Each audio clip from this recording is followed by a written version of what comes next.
Bueno, un saludo a todos ustedes, mis alumnos de hidráulica de canales. Yo sé que la gran mayoría de ustedes, si no es que todos, pues ya esta es la tercera materia en la que nos veríamos, así entre comillas, ¿sí? Ya les di mecánica del medio continuo, hidráulica básica, pues ahora nos veríamos en hidráulica de canales, ¿sí? Mi nombre, pues ya lo conocen, aquí es MI, recuerden, es maestro en ingeniería. Me da mucho gusto verlos, aunque sea así, a distancia. Y ojalá y pronto pues esta situación se normalice. Bueno, en este primer video de la materia, ya ustedes su programa, pues por ahí lo tienen, ya es una plataforma de Classroom. En este primer video vamos a tratar los primeros dos puntos de su programa. Es decir, el punto 1.1 y el punto 1.2. En estos dos puntos, pues se ve la teoría, ya sea la clasificación de canales, los tipos de flujo que hay en canales, las definiciones y la nomenclatura, ¿sí?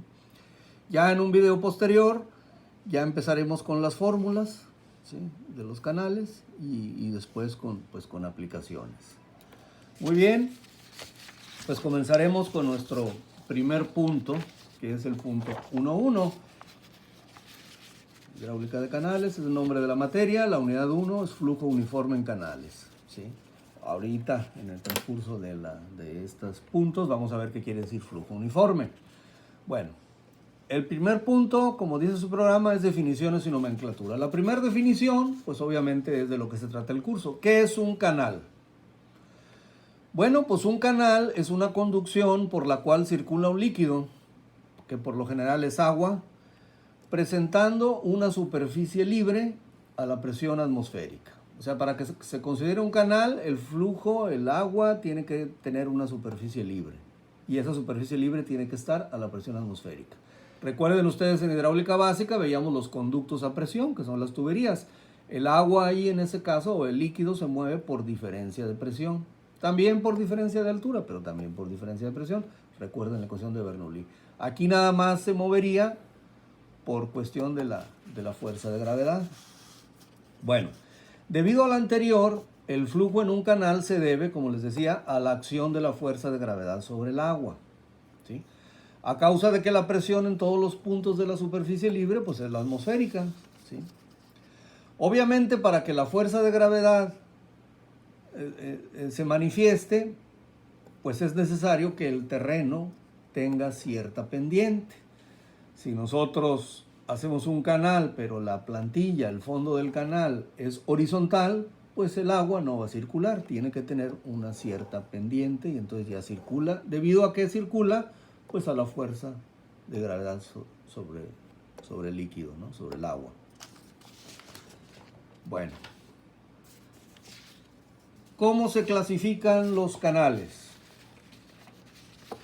Pues los canales se pueden clasificar de varias formas, ¿sí?, dependiendo de acuerdo con qué criterios se les clasifique. Los principales criterios por los cuales se clasifica un canal, vamos a exponerlos enseguida.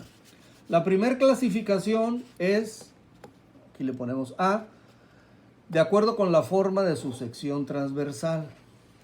Bueno, pues de acuerdo con esto, se clasifican en rectangulares, triangulares, trapeciales, circulares, de herradura, parabólicos, compuestos, irregular, e incluso pues aquí le podemos poner, aquí puse las formas más comunes, pero pues puede ser cualquier forma, le podemos poner, etcétera. Creo que no hay mucho que, aquí en la figura siguiente, pues se ven las diferentes formas de sección transversal, ¿no? Rectangular, trapecial, perdón, triangular, ¿sí?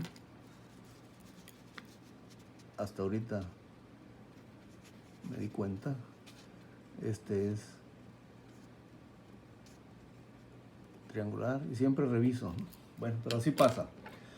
Rectangular, triangular, trapecial, circular, de herradura, parabólico, compuesto e irregular. Muy bien. Así como un comentario rápido nada más. Bueno, ¿dónde se utilizan las diferentes formas? Bueno, pues en general, por ejemplo, el circular. las tuberías de drenaje. De hecho, cualquier tubería que no esté circulando llena, que el líquido no vaya a presión, sino que presente una superficie libre, pues será un canal. Usted trabajará como canal, no trabaja como... Si la tubería ya se llena y está a presión el líquido, entonces será una tubería. Pero mientras no esté llena, pues se considera como un canal circular. Entonces cualquier tubería de drenaje, o sea, cualquier tubería en la que el fluido, el líquido represente una superficie libre, será un canal circular. El canal rectangular y el trapecial. Por ejemplo, si los canales son excavados, generalmente, dependiendo de las condiciones del terreno en que se excaven, si el terreno no es muy firme, pues se hacen trapeciales, ¿sí?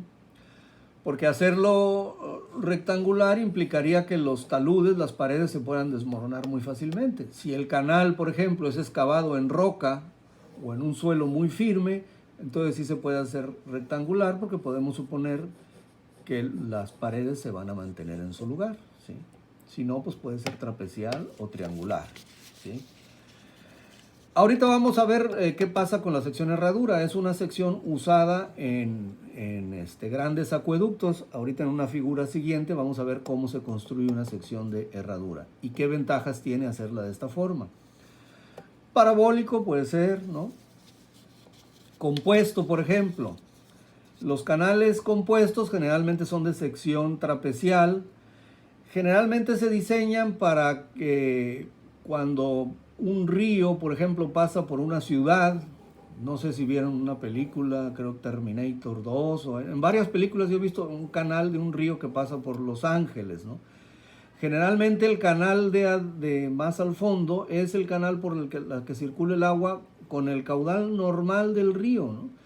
Y esta parte grande es para cuando haya avenidas en el río, pues lo pueda soportar, ¿no? Incluso en esa película creo que por aquí van los carros, por esta parte, por ahí pueden verla, ¿no? Entonces generalmente los canales de sección compuesta se usan en ríos que al paso por la ciudad se canalizan, ¿sí? Y los canales irregulares, pues precisamente son los ríos y los arroyos, las corrientes naturales, ¿no?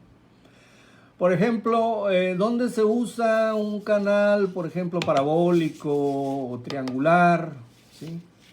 Generalmente ustedes saben, en las estructuras hay canaletas arriba, en los techos, para que circule el agua que cae de lluvia. Entonces, generalmente estos canales se hacen de forma parabólica o triangular porque pues se hacen con lámina de acero, ¿no? O lámina de metal, ¿sí? Entonces a la lámina de metal pues es más fácil simplemente hacerle un doblez así, ¿sí?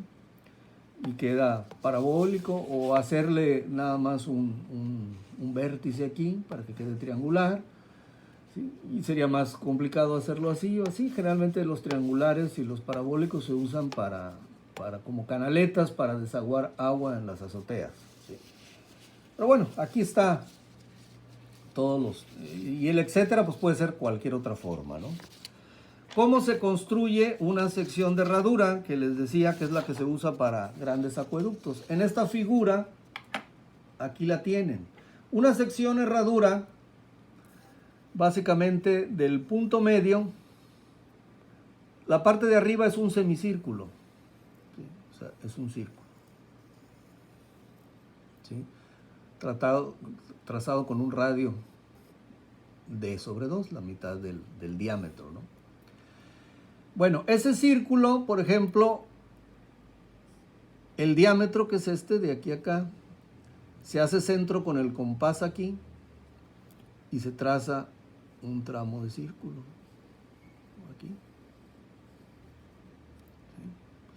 Luego se hace centro con el compás aquí, también se abre un diámetro y se traza acá un sector circular, ¿sí? Y luego se hace centro con el compás acá, ¿sí? Igual abriéndolo un diámetro como indica la figura, y se traza, ¿sí? Y se unen los tres trazos y aquí me quedaría una sección herradura. Les digo, se usa para grandes acueductos porque generalmente la sección circular es la que estructuralmente aguanta más. pero luego se podría hacer completamente circular, pero luego a la hora de estar haciendo el túnel, porque generalmente son túneles, pues es más fácil poner la parte horizontal un poco más plana, porque pues las máquinas tienen que entrar por ahí, a lo mejor va a ser un túnel para que circule un tren, entonces sería mucho más fácil aquí ya después hacer la estructura para colocar los rieles, exactamente. Total, esta es una estructura muy usada en canales y también en construcción de túneles. En el caso de canales sería para grandes acueductos. Después vamos a regresar a hacer ejemplos de esta sección herradura. Les recomiendo que agarren su compás e intenten en una hoja blanca hacer una sección herradura, así como les expliqué, porque no hay como que ustedes lo hagan para que lo aprendan, ¿sí? Eso sería con respecto a la sección herradura. Bueno, regresamos a nuestra clasificación de los canales. Esa fue la clasificación A en cuanto a la forma de su sección transversal. B, podríamos decir que también se pueden clasificar de acuerdo con su origen. Bueno, de acuerdo con esto se clasifican en naturales y artificiales. No hay mucho que explicar aquí. Los canales naturales son los creados o construidos por la naturaleza, como los ríos y los arroyos. Y los artificiales son los construidos por el hombre. ¿Qué podemos agregar aquí? Bueno, el estudio de los canales naturales o de las corrientes naturales no lo vamos a ver en este curso. El estudio de los flujos en ríos y arroyos se ve en otro curso que van a llevar o ya llevaron a lo mejor, que se llama hidrología. ¿Sí? Esto pues sí se ve, esto sí lo vamos a ver aquí, ¿no? En hidráulica de canales.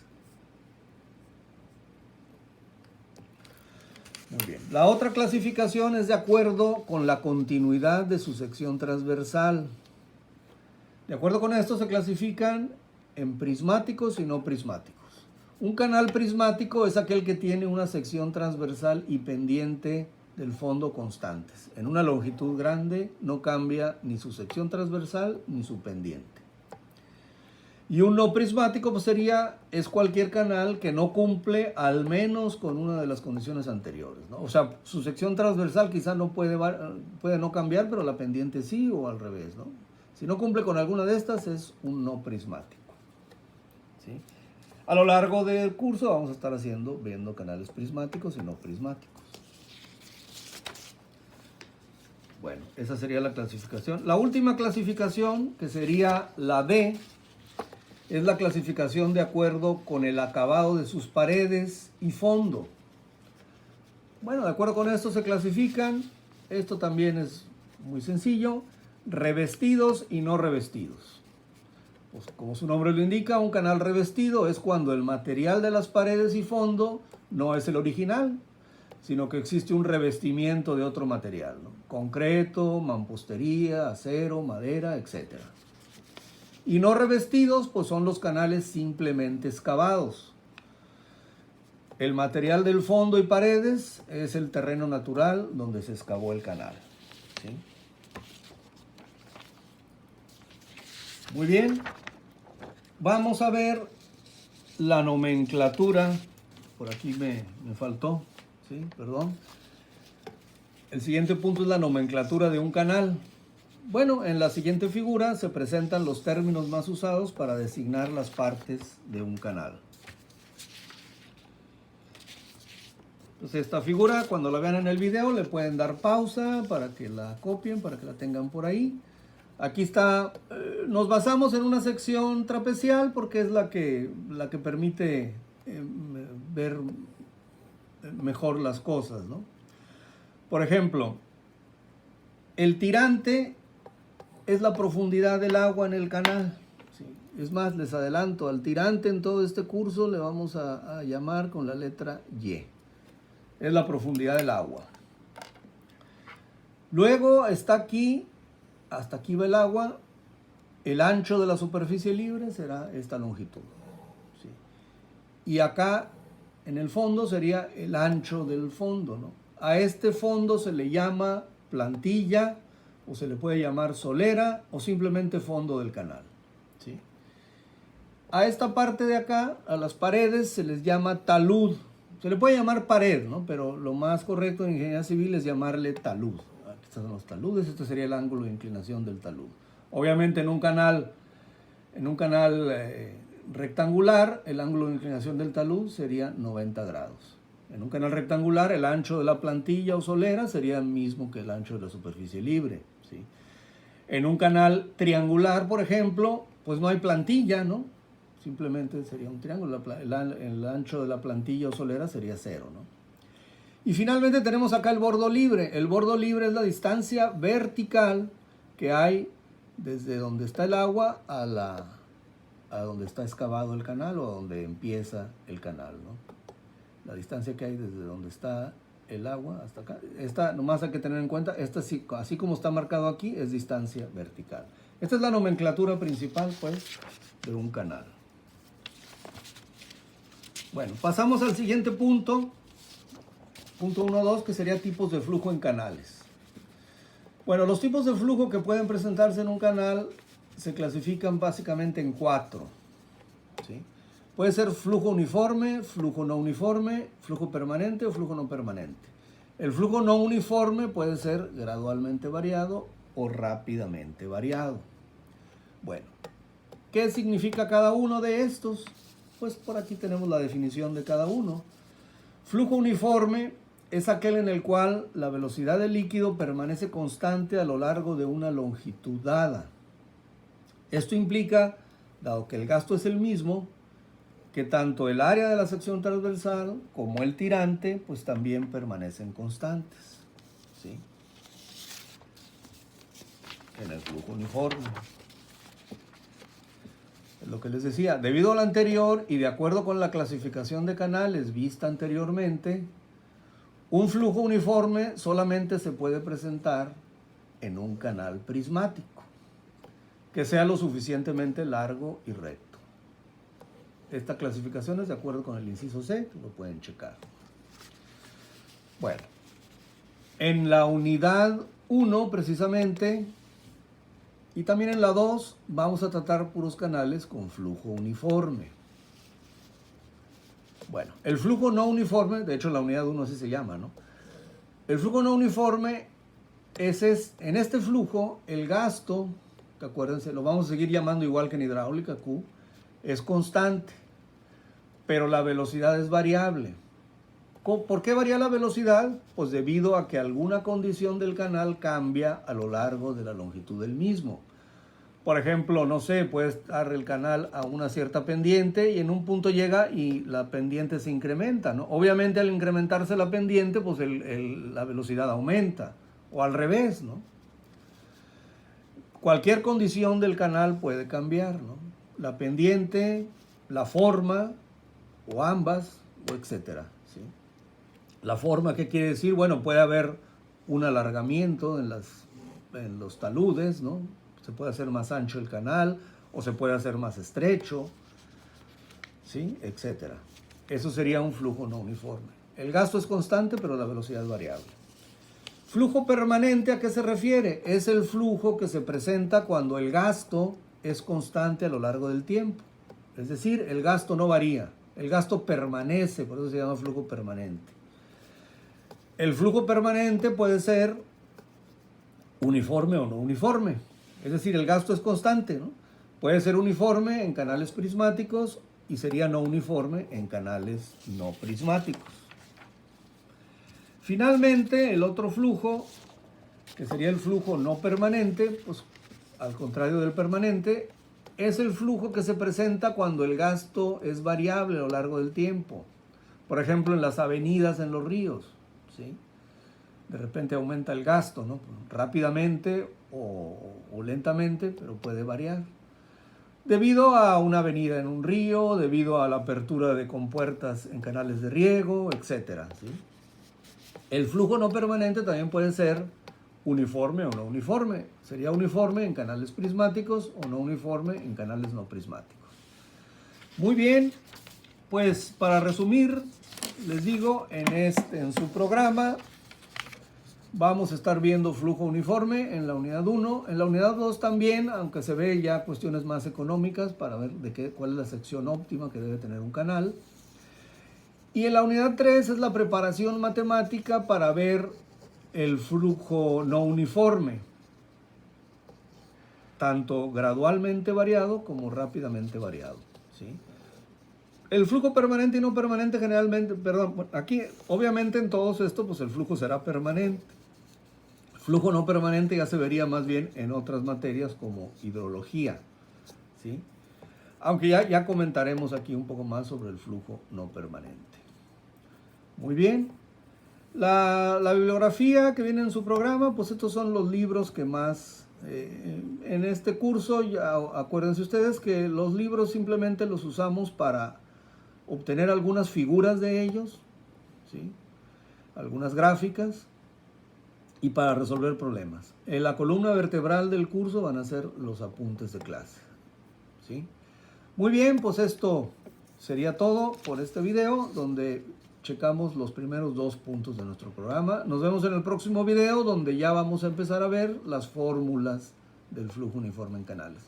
Las fórmulas del flujo en canales son exactamente las mismas fórmulas de hidráulica, es decir, la ecuación de continuidad, que en hidráulica es área por velocidad, y la ecuación de la energía o de Bernoulli.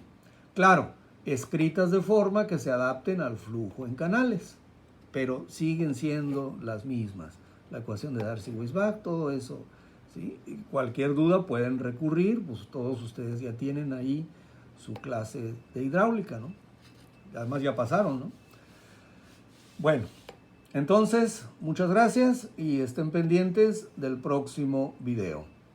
Las dudas que salgan de este video, pues las podemos ver en nuestras clases de Classroom. Gracias, nos vemos pronto.